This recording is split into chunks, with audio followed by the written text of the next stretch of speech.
Hi friends, welcome back to my channel Hema Ramani. Hope you are doing good. నేను బాగానే ఉన్నానండి. So ఇవాళ video ఏంటంటే శివరాత్రి గురించి నేను ఇవాళ వీడియోలో మీకు చెప్తున్నాను. సో శివరాత్రి రోజు మనందరికీ తెలుసు ఉపవాసం చేస్తాము. సో ఉపవాసం ఎట్లా చేయాలి, ఏ ఏ నియమాలు పాటించాలి అనేవి నేను మీకు ఈ వీడియోలో కంప్లీట్గా ఎక్స్ప్లెయిన్ చేస్తాను. అలానే జాగారం చేస్తారు. సో జాగారం కూడా ఒక పర్టికులర్ ప్రాసెస్తో చేయాలి. ఎట్లా పెడితే అట్లా జాగారం చేయకూడదు. సో దానికి సంబంధించిన నియమాలు కూడా నేను మీకు ఈ వీడియోలో చెప్పబోతున్నాను. ఇంపార్టెంట్ థింగ్ ఏంటంటే మనం శివరాత్రికి అభిషేకం చేస్తూ ఉంటాము. ఒక్కొక్క ద్రవ్యంతో ఒక్కొక్క అభిషేకం చేస్తూ ఉంటాము. సో నేను మీకు ఏం చెప్పబోతున్నానంటే అసలు ఏ ద్రవ్యంతో అభిషేకం చేస్తే ఏ ఫలితం వస్తుంది, ఆ అభిషేకం ఏ టైంలో చేయాలి. సో ఇవన్నీ మీరు తెలుసుకోవాలి అంటే వీడియో చూడాల్సిందే. ఇంకెందుకు ఆలస్యం, వెళ్ళిపోదామా వీడియోలోకి.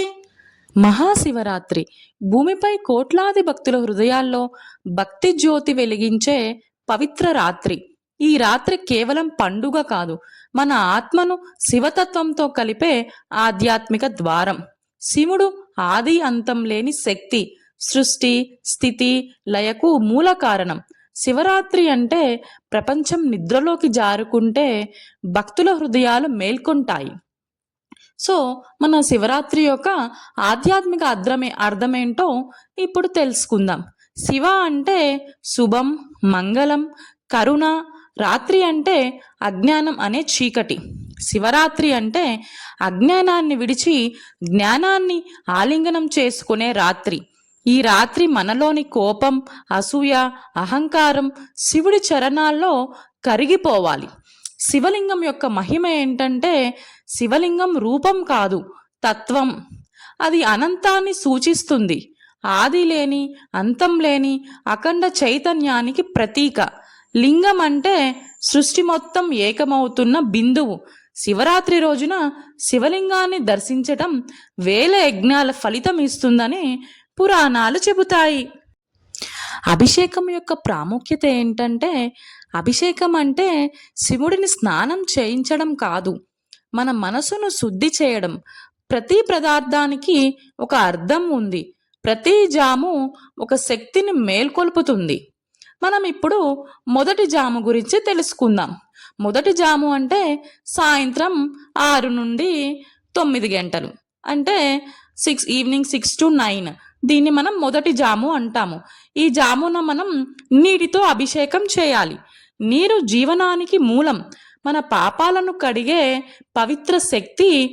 నీటితో అభిషేకం చేస్తూ ఓం నమ శివాయ జపిస్తే మనసు ప్రశాంతమవుతుంది.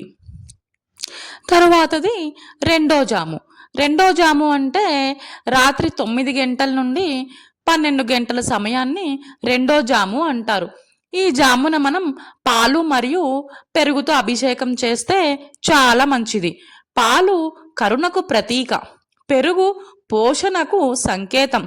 ఇవి మన జీవితంలో శాంతి, సంపూర్ణత తీసుకువస్తాయి. సో రెండో జాములో మనం తప్పకుండా పాలు మరియు పెరుగుతో అభిషేకం చేయాలి. తరువాతి జాము మూడో జాము. మూడో జాము అంటే రాత్రి 12 గంటల నుండి తెల్లవారుజామున 3 గంటల వరకు మూడో జాము. మూడవ జామున మనం పంచామృతాలతో అభిషేకం చేయాలి.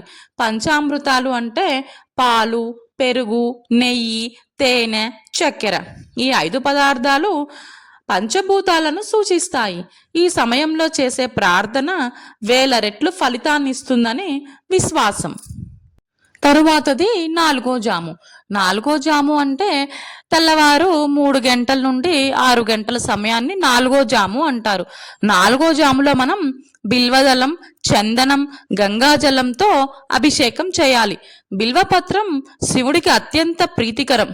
3 ఆకులు త్రిమూర్తులను సూచిస్తాయి. ఈ సమయంలో చేసే ధ్యానం జీవితాన్ని మారుస్తుంది. నెక్స్ట్ మనం జాగారం యొక్క మహిమ గురించి తెలుసుకుందాం. శివరాత్రి జాగారం ఆధ్యాత్మిక యోగ సాధన. ఈ రాత్రి నిద్రపోకుండా ఉండడం అంటే అజ్ఞానంపై విజయం. భజనలు పాడాలి, శివపురాణం వినాలి, మంత్రజపం చేయాలి. జాగారం చేస్తే చాలా మంచిది. జాగారం మన చైతన్యాన్ని పెంచుతుంది. మనందరం కూడా శివరాత్రికి ఉపవాసం చేస్తూ ఉంటాం. అసలు ఉపవాసం యొక్క ప్రాముఖ్యత ఏంటో ఇప్పుడు మనం తెలుసుకుందాం. ఉపవాసం అంటే ఉపవాసం, దేవుని దగ్గర నివసించడం, ఆహారం తగ్గించి ఆధ్యాత్మికత పెంచడం. ఉపవాసం వల్ల శరీరం శుద్ధి అవుతుంది, మనసు స్థిరంగా ఉంటుంది, ధ్యానం కూడా మనం సులభంగా చేసుకోవచ్చు. మన ఉపవాసంలో ఫలాలు, పాలు తీసుకోవచ్చు. ఇప్పుడు మనం శివరాత్రి యొక్క కథ ఏంటో తెలుసుకుందాం. ఒక ఊరిలో ఒక వేటగాడు ఉండేవాడు. అతడు ఒకరోజు అడవిలో చిక్కుకున్నాడు. చిక్కుకోగానే అతను ఒక చెట్టు మీద ఎక్కి కూర్చున్నాడు. అతనికి తెలియకుండానే ఆ చెట్టు బిల్వ వృక్షం అయింది. దాని కిందనే ఒక శివలింగం కూడా ఉంది. అతనికి ఆ రోజు ఆహారం ఏమీ దొరకలేదు. సో ఆహారం దొరకలేదు కాబట్టి రోజంతా ఉపవాసం ఉన్నాడు. సో అతనికి తెలియకుండానే ఉపవాసం ఉన్నాడు ఆ రోజు. సో అతనికి ఏమీ తెలియకుండానే ఉపవాసం ఉన్నాడు, జాగారం చేశాడు. అతనికి తెలియకుండానే అతను చెట్టు మీద కూర్చోవడం వల్ల పైన ఉన్న బిల్వపత్రాలన్నీ శివలింగం మీద పడ్డాయి. సో అభిషేకం కూడా, బిల్వాభిషేకం కూడా అతను తెలియకుండానే చేసేసాడు. సో ఇవన్నీ చేయడం ద్వారా శివుడు అతన్ని క్షమించాడు. భక్తి అంటే హృదయం, ఆచారం కంటే భావం ముఖ్యం. శివరాత్రికి ఒక పురాణ గాథ కూడా ఉందండి. సముద్ర మదనం కథ ఒకటి ఉంది. దేవతలు, రాక్షసులు అమృతం కోసం సముద్రాన్ని మదించారు. అప్పుడు మొదటగా విషం బయటకు వచ్చింది. విషం రాగానే ప్రపంచమంతా ప్రమాదంలో పడిపోయింది. అప్పుడు శివుడు ఆ విషాన్ని స్వీకరించాడు. ఆ విషాన్ని స్వీకరించడం వల్ల అతను నీలకంఠుడయ్యాడు. సో మనకి శివుడే దేనికి ప్రతీక అండి? త్యాగానికి ప్రతీక. అతని భక్తుల కోసం అతను ఏ త్యాగం చేయడానికైనా సిద్ధంగా ఉంటాడు. శివుడు బాధను స్వీకరించి ప్రపంచాన్ని కాపాడాడు. శివతత్వం మనకు ఏమని సూచిస్తుంది అంటే, శివుడు వినాశకర్త కాదు, పునర్నిర్మాణకర్త. పాతదాన్ని తొలగించి కొత్తదానికి మార్గం చూపేవాడు. శివుడు నిశ్శబ్దం, శివుడు శాంతి, శివుడు అనంతం. శివరాత్రి సాధన ఎలా చేయాలో ఇప్పుడు తెలుసుకుందాం. శివరాత్రి రోజు ఉదయాన్నే తలస్నానం చేసి శివాలయాన్ని దర్శించాలి. శివాలయాన్ని దర్శించి ఉపవాసం ఉండాలి. ఆ రోజు తప్పకుండా మనం ఉపవాసం ఉండాలి. రాత్రి 4 జాముల అభిషేకం చేయాలి. నేను ముందు చెప్పాను కదండి, 4 జాములతోటి అభిషేకం చేయాలి ద్రవ్యాలతో. నేను చెప్పాను ఏ టైంలో ఏ ద్రవ్యాలతో మనం అభిషేకం చేసుకోవాలో సేమ్ అట్లానే అభిషేకం చేసుకోండి. మంత్రజపం చేయాలి, జాగారం చేయాలి, ధ్యానం చేయాలి, దానం చేయాలి. ఆ రోజు తప్పకుండా మనం దానం చేసుకోవాలి. మనం గుడికి వెళ్ళినప్పుడు ఎవరైనా బయట ఉంటూ ఉంటారు కదండి, వాళ్ళకి మనకి తోచినంత ద్రవ్యాన్ని మనం దానం చేయొచ్చు. అలానే ఆ రోజు ఎవరైనా మిమ్మల్ని బాధ పెట్టినా, లేకపోతే ఏదైనా మీకు నచ్చని పని ఎవరైనా చేసినా కానీ వాళ్ళని తప్పకుండా మీరు క్షమించాలి. వాళ్ళని రివర్స్లో అరచటం కానీ, తిట్టడం కానీ, వాళ్ళ మనసు బాధ పెట్టడం కానీ చేయకూడదు. శివరాత్రి యొక్క ఆరోగ్య ప్రయోజనాలేంటో తెలుసుకుందాం. ఉపవాసం చేయడం వల్ల మనకు డిటాక్స్ లాగా పనిచేస్తుంది. జీర్ణ వ్యవస్థ శుభ్రంగా ఉంటుంది. సో చూసారు కదా అండి. సో శివరాత్రికి మనం జాగారం ఎట్లా చేసుకోవాలి, అభిషేకం ఎట్లా చేసుకోవాలి, నియమాలు ఏం పాటించాలి, అవన్నీ కూడా నేను మీకు ఈ వీడియోలో క్లియర్ చేశాను అనేసి అనుకుంటున్నాను. మీకు ఏమైనా ఇంకా డౌట్స్ ఏమైనా ఉంటే కమెంట్ బాక్స్లో కమెంట్ చేసేసి క్లారిఫై చేసుకోవడానికి ట్రై చేయండి. నేను కూడా మ్యాక్సిమం క్లారిఫై చేయడానికి ట్రై చేస్తాను.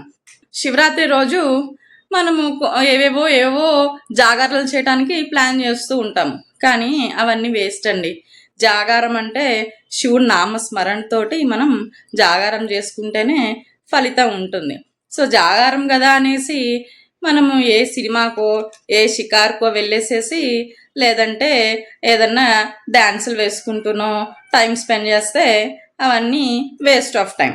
సో జాగారం అంటే మనము దేవుడికి అంకితం చేయాలి. జాగారం అంటే దేవుడికి మనం అంకితం చేస్తున్నాం కాబట్టి ఆ జాగారం చేసే టైం మొత్తము మనం ఏమైనా స్తోత్రాలు కానీ, లేకపోతే ఏదన్నా చాంటింగ్, ఇప్పుడు ఓం నమ శివాయ చాంటింగ్ అవన్నీ ఉంటాయి కదా, శ్లోకాస్ కానీ చాంటింగ్ కానీ, లేకపోతే ఏమైనా డ్రామాస్ ఉంటాయి చూడండి మనకి, డివోషనల్ డ్రామాస్, అట్లాంటివి చేసుకుంటే జాగారం ఫలితం ఉంటుంది. సో వేరేవి చేస్తే అసలు ఏమీ ఫలితం ఉండదు. సో మీరు కూడా ఇది గుర్తుపెట్టుకొని జాగారము కరెక్ట్గా చేసుకుంటారనేసి అనుకుంటున్నాను. Thank you so much for watching. ఇలాంటి మరిన్ని యూస్ఫుల్ వీడియోస్ మీకు కావాలి అంటే కింద ఉన్న బెల్ ఐకాన్ని క్లిక్ చేసి ఆల్ నోటిఫికేషన్స్ సెలెక్ట్ చేసుకొని షేర్, లైక్ అండ్ సబ్స్క్రైబ్ చేసుకోండి. Thank you. Love you all.